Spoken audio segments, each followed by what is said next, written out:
Dan berikut kita ke berita serba-serbi Ramadan. Kita akan menemani teman-teman semua selama 30 hari dalam Ramadan ini. Selama hari Jumat dan juga hari Kamis kami akan hadir. Dan pemirsa, Jalan Cerita hari ini tidak hanya ada saya, Ajeng, dan juga teman-teman dari Storyline, namun kami juga mendatangkan seorang ustadz yang nantinya ustadz ini akan membimbing percakapan kita dan memberikan saran-saran yang luar biasa agar kita bisa hidup dan menghadapi semua aktivitas kita sesuai dengan ridho Allah Subhanahu wa Ta'ala. Siapa ustadz itu? Ada Ustadz Akmal hari ini. Silakan Ustadz Akmal. Assalamualaikum. Waalaikumsalam warahmatullahi wabarakatuh. Ya, alhamdulillah sehat-sehat Silakan semua. Ustadz. Ya, Bagaimana kabarnya hari ini Ustadz? Alhamdulillah. Alhamdulillah ya selalu. sehat. Ya. Puasa pertamanya lancar Ustadz? Alhamdulillah lancar. Alhamdulillah sama berarti dengan teman-teman Storyline Ya, dan juga Masya Allah. semoga sama dengan teman-teman cerita di luar sana ya, Ya, Ustadz. amin. Ustadz, hari ini kan kita ya Ramadan lagi, namun di Ya. tengah pandemi COVID-19 masih nih Ustadz, masih seperti tahun lalu.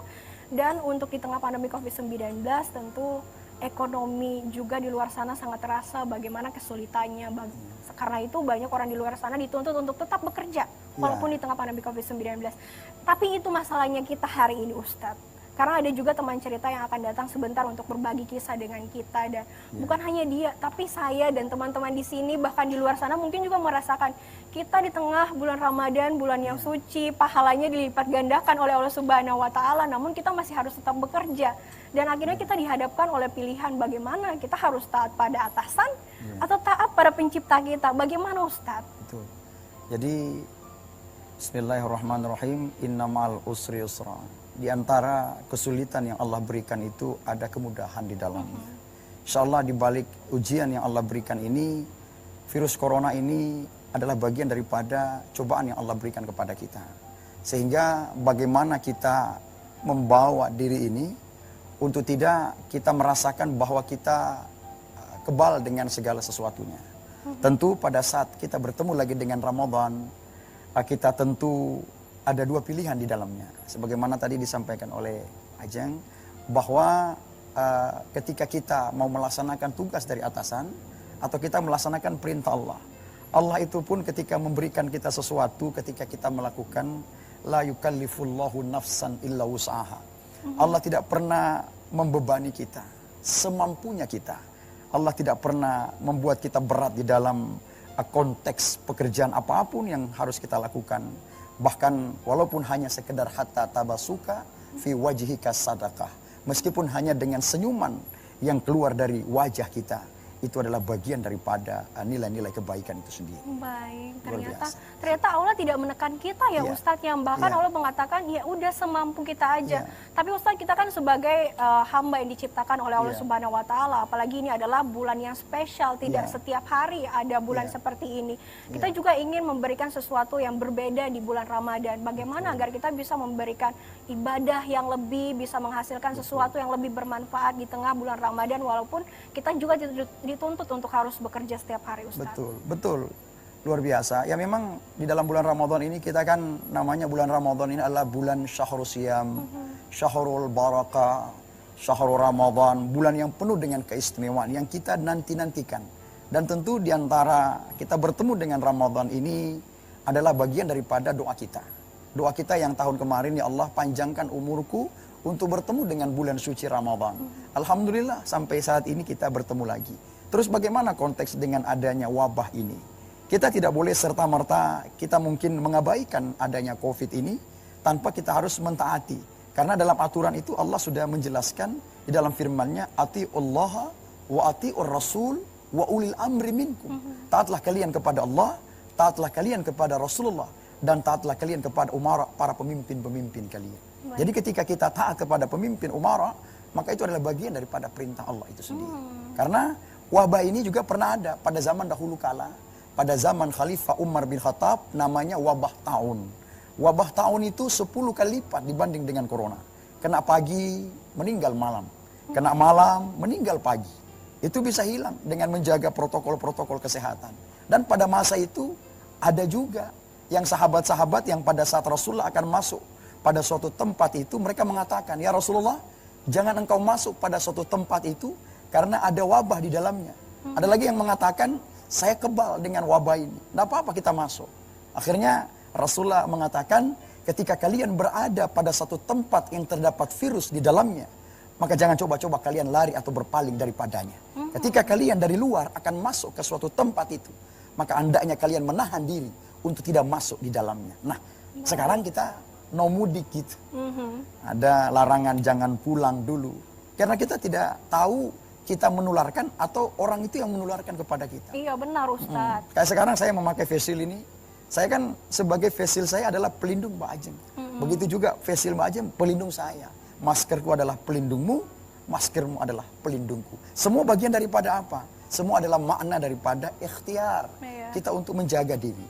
Bukankah Rasulullah SAW telah mencontohkan ketika pada saat perang, Rasulullah meminta kepada sahabat dan cucunya untuk mengambil baju besinya. Akhirnya sahabat bertanya, Rasulullah, bukankah engkau seorang nabi yang ketika engkau berhadapan dengan medan apapun saja, ketika engkau berdoa, maka tentu doamu akan diijabah oleh Allah Subhanahu wa taala. Namun Rasulullah mengatakan, jangan. Aku memakai baju besi agar anak panah tidak mudah menembus dadaku. Nah itulah, berarti kita sebagai manusia, hendaknya kita harus berikhtiar. Ustadz, saya takut dengan virus. Bukan takut, tapi kita berikhtiar. Bagian daripada menjaga diri kita. Baik, ternyata pandemi seperti ini tidak hanya ada di zaman kita ya Ustadz ya, bahkan saat di Nabi Muhammad SAW dulu juga sudah pernah ada. Dan itu mereka memang betul-betul membuktikan janji Allah bahwa di setiap kesulitan pasti akan ada kemudahan. Nah Ustadz, ini menarik sekali, kita kan masih melanjutkan perbincangan kita Ustadz, usai iklan yang satu ini. Sholatnya justru susah. Ini Ustadz, sebelum kita tanyakan lagi bagaimana akhirnya perasaannya beribadah setelah akhirnya memutuskan hijrah, saya mau ke Ustadz dulu, bagaimana Ustadz memandang apa yang dikatakan oleh Didin tadi, usahanya yang sangat luar biasa untuk berhijrah ini Ustadz. Itu luar biasa, karena kalau kita melihat konteks daripada hijrahnya sahabat kita, saudara kita Pak Didin ini, beliau adalah makna yang mengandung kalimat besar di dalamnya adalah hidayah. Kalau kita melihat hidayah ini adalah satu keberkahan yang datangnya dari Allah, tentu di situ ada kesejukan hati, kepuasan batin, rasa syukur yang begitu mendalam. Ya ketika kita syukur, maka tentu kita akan dengan tentu ya biasa ada sedikit ocehan-ocehan dari teman-teman yang ketika kita keluar. Ada bahasa-bahasa yang merasa bisa kita menjadi sok suci dan lain-lain sebagainya. Dan itu mungkin pasti ya Pak? Iya pasti. Ujian ya Ustadz ya? Pasti, karena apa? Di antara kehidupan dunia yang sudah dia geluti, kemudian dia harus hijrah dari situ, dan tentu ada satu luapan di dalam hati, yaitu keikhlasan yang begitu dalam. Ikhlas semua, apapun resiko. Sebagaimana tadi yang ditanyakan oleh Mbak Ajeng, bahwa bagaimana beda ketika pada saat dia di entertain seperti itu, kemudian dia hijrah ke tempat yang tentu ya hanya mengharap ridha Allah Subhanahu wa taala. Ya kalau memang sudah sedemikian dia ikhlas dengan hidayah, maka innallaha la yughayyiru ma biqaumin hatta yughayyiru ma bi anfusihim. Allah tidak akan merubah nasib sesuatu kaum sebelum dia sendirilah yang akan merubah. Merubah nasibnya sendiri. Ini konteks yang luar biasa. Apalagi tadi dalam kalimat yang dibacanya adalah kullu nafsin za'iqatul maut. Setiap makhluk bernyawa pasti akan mengalami mati. Ya bukan berarti bukan berarti kita nanti orang yang hebat lama matinya, terus yang tidak hebat terlambat matinya atau lebih cepat matinya, tidak.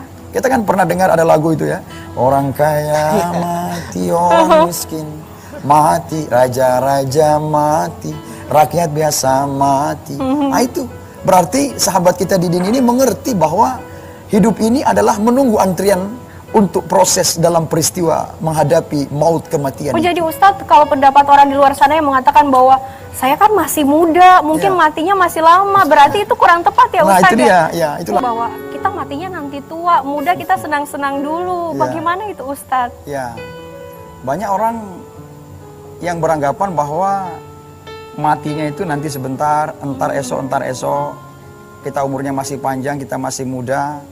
Mereka lupa bahwa kehidupan dunia ini wa mal hayatud dunya illa mata'ul ghurur. Sesungguhnya kehidupan dunia ini hanyalah sendah gurau saja. Ketika mereka merasakan bahwa kematian itu sebentar, berarti mereka lupa bahwa kita hidup ini sudah ada yang mengatur. Sehingga tadi yang disampaikan oleh Pak Didin kita, saudara kita, bahwa dengan kalimat ayat itu kullun nafsin za'iqatul maut, berarti beliau segera mengintrospeksi bahwa kehidupan ini tidak lama. Bukan merasa bahwa kehidupan ini saya bisa menentukan dari saya sendiri. Bahkan setiap hari kita itu ada doa kematian yang terus kita bacakan. Ketika kita mau tidur, Bismika Allahumma ahya wa bismika amutu. Aku berlindung ya Allah atas kehidupanku pagi, siang, sore, dan malam, dan kematianku malam. Kemudian pagi ketika kita hidup lagi, kita baca doa lagi. Alhamdulillahillazi ahyana ba'dama amatana wa ilaihin nusyur. Bersyukur atas kematian. Nah sehingga ketika kita merasa bahwa umur kita lama dan kita merasa bisa berfoya-foya dengan itu, ya itulah yang saya kira tanggapan yang keliru. Sehingga itu mari untuk kita yang masih diberikan sisa jasad ini, ya mari untuk kita bisa mengintrospeksi untuk tahu batasan-batasan mana, di mana kita harus bekerja, di mana kita harus berikhtiar, di mana kita harus mengingat Allah, dan tentu tidak juga harus kita mungkin memaksakan kehendak kita.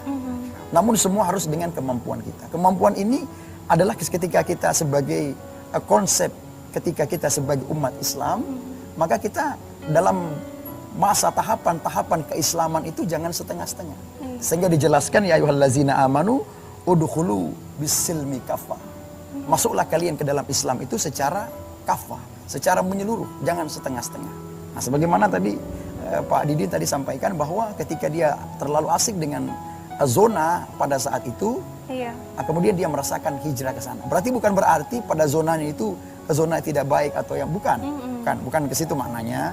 Tapi beliaunya mau ingin ketika terpanggil lebih dulu untuk hijrah pada jalan itu. Sehingga insya Allah akan ada satu bahasa lagi. Apakah itu harus istiqomah ataukah musiman? Gitu. Apakah dia Senin Kamis saja? Atau tiba saat tiba akal, tiba-tiba kambuh lagi? Masa musimnya error lagi. Untuk istiqomah tentu sangat sulit ya Ustaz, tapi kita harus berusaha untuk itu. Karena ternyata manusia ini sangat dekat dengan kematian, seperti benar yang dikatakan oleh Didin tadi. Juga dari apa yang telah disampaikan oleh Ustadz Akmal. Saya Ajeng Muhammad pamit undur diri, dan juga ada teman-teman dari Storyline pamit undur diri. Kita akan berjumpa lagi di hari Jumat pemirsa. Assalamualaikum warahmatullahi wabarakatuh, dan sampai jumpa. Waalaikumsalam.